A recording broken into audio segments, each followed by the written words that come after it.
All right, Nick, let's talk about the Oregon Ducks. The Ducks, great offseason so far, great start to the spring period. We're seeing a lot of really good things come. But as it's starting to wind down to near the end here, we've heard some really interesting news about especially one player in particular that's really impressing. We've talked about coaches' thoughts, we've talked about other people's thoughts, but players on the team, players on the opposite side of the ball, really starting to notice something special and making some high comparisons of this player. I think it's a really great move for Oregon going forward. We'll dive into that in just a moment. But first, I'm Andrew, that's Nick, and this is Saturday Morning Inspection. All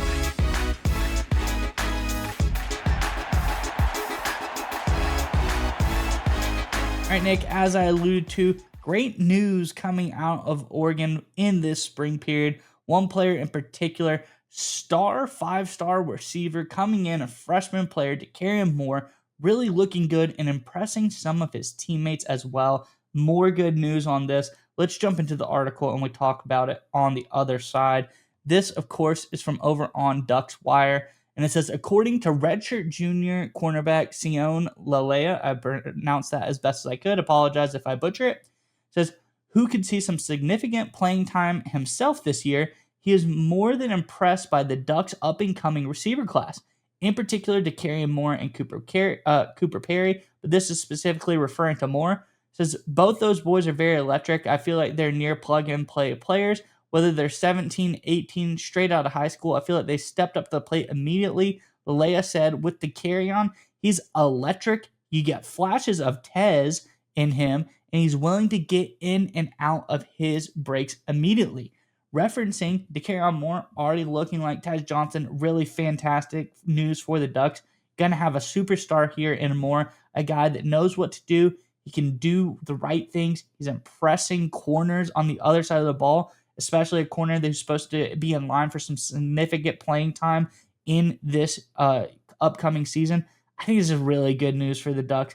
You know that he's a five-star. You know he's a talented receiver, but coming in and already getting comparisons to one of the veteran leaders on this team from the past years really looks a very good sign for the Ducks that you've gotten yourself a home run in DeAndre Moore. Curious what your thoughts are on this one, Nick, but before we get to you, Ducks fans, in the comment section below, let us know.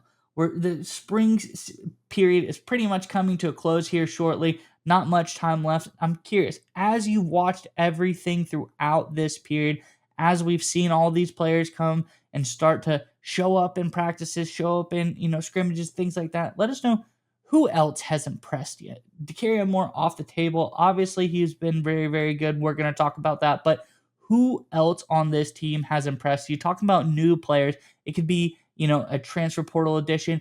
It could be a new recruit, but a new player on this team who's been very impressive to you. Let us know in the comment section below. But nonetheless, Nick, what are your thoughts on this latest out of Eugene?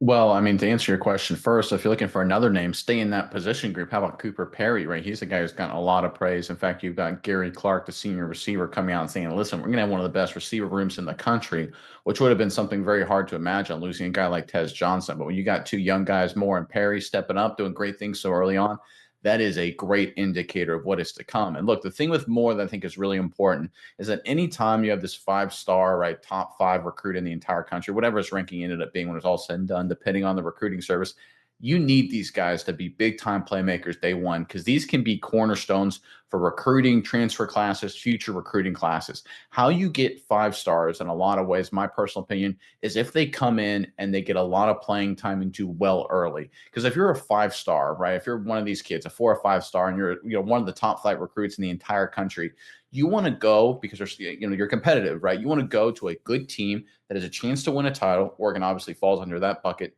pretty clearly, but also as a chance to allow you to play right away and star right away. So you look at Oregon, Ohio State, Alabama. These are the kind of programs, Georgia, that have that, Texas, you can throw in there too, that have that kind of energy right now, that momentum.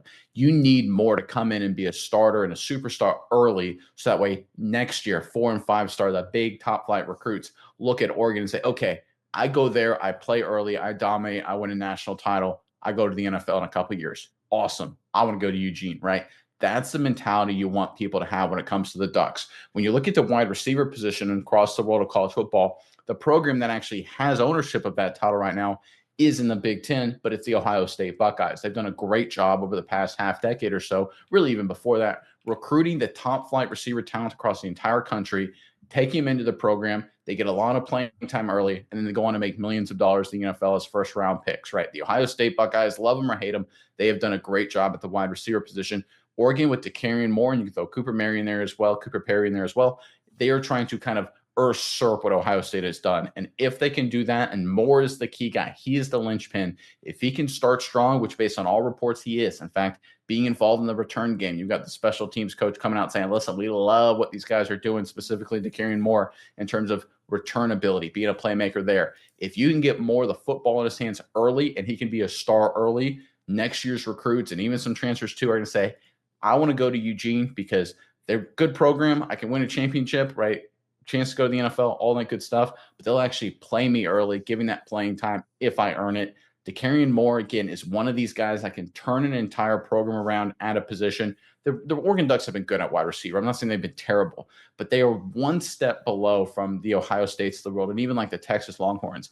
If they want to take that next step, if they want to become elite at wide receiver like they are at so many other positions, they need more to get off to a great start. And based on all the reporting, it's not just this. Everything through spring has been, listen, DeAndre Moore, everything is advertised. He's been a stud, hard worker, physical specimen. Everything they thought he would be, he's been that and more so far. If he can continue that trend through the summer, through training camp, and of course when the regular season kicks off in the fall, I think the Oregon Ducks, they'll obviously be happy because Moore will be a really good player for them and help them out offensively and in the return game, but it'll also result in a boon for them in the recruiting department when it comes to the wide receiver position.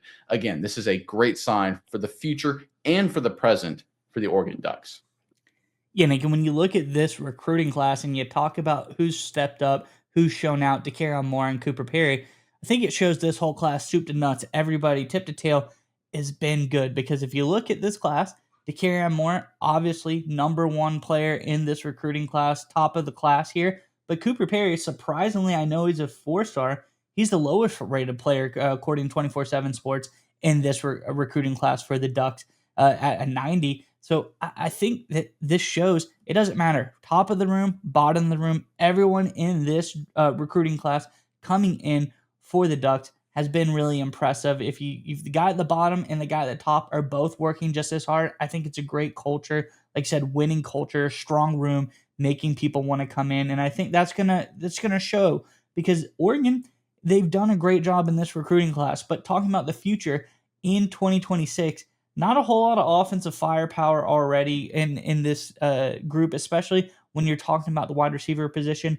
No wide receivers have committed to Oregon in this 2026 class yet, but I think we're hearing this latest out. I think we're starting to see these players pop, show this team is doing something special, and they can repeat it. They don't need Dylan Gabriel. They don't need Tez Johnson. They have a lot of really good stars in this room, and everybody's, again, Oregon's going to be one of the top tier offensive teams in the country year after year. I think we're going to start to see that help this recruiting cycle nail down some of these big time wide receivers in the 2026 class as well. So I keep my eye on that. I think the more we see of these guys, the more we hear about these guys, the more big time wide receivers are going to want to come over and play at Oregon. But I think overall, just Coach Lanning's ability to just get these guys, bring them in, do a lot of good stuff here. It's showing he's an elite recruiter. We talk about it all the time. He knows exactly what he's doing. This is an Oregon team that they've done great in the last few recruiting class, top 5, even in top 3 in some of these as well.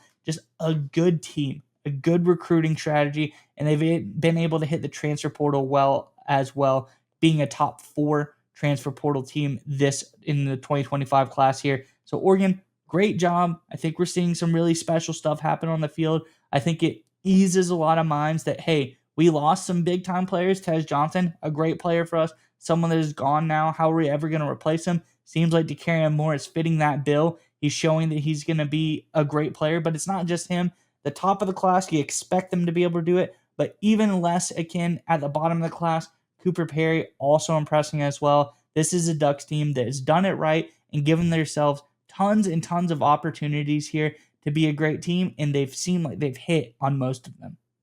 And one point to kind of end on here, I think it's really just insightful, is that look, when you lost Junior Adams to go to the Dallas Cowboys, who was a great assistant coach with the Oregon Ducks, right? Phenomenal. One of the more underrated assistants in the entire world of college football. It was, how are you going to replace that? Like, and so far, again, it's early. We're working through spring, but Ross Douglas deserves a lot of credit, because one of the things that coaches can do, especially at the position level, is they can take, if they're good at it, which I think Ross Douglas has proven that he is so far, is they can take these young kids, these freshmen, these teenagers essentially, and get them mentally prepared to be productive early in their careers, right? You're talking spring ball, of course, so it's not, against an opponent that's trying to kill you, of course, but still, to get these young guys mentally ready to go out and execute and doing good things during spring ball, that takes a lot on an assistant coach, right? Because you're dealing with a 17, 18-year-old kid who's just literally a couple months ago was playing high school football, and now you're trying to teach a complex, very high level college offense. Ross Douglas has come in and done a phenomenal job with that, with Moore and with Perry as well. Don't undersell that. That's a really important thing. That was a huge question mark, at least for me, was how are they going to replace Adams? Douglas so far doing a phenomenal job. His experience with Syracuse and the Patriots has really shined through now. Again, the ability to communicate with players. Great job with Moore. Great job with Perry. We should see big things. I think Moore will probably be a little bit better just because he's got more talent than Perry, both in the short, medium, and long term. But I expect good things from Cooper as well. This is a team at the wide receiver position. A lot of question marks a few months ago. Adams leaving, Johnson heading to the NFL draft. We know Moore was a great recruit, but how would he slide into the offense? What does the future look like? I think at this position, and really, of course, at the entire roster, the future continues to be very bright in Eugene.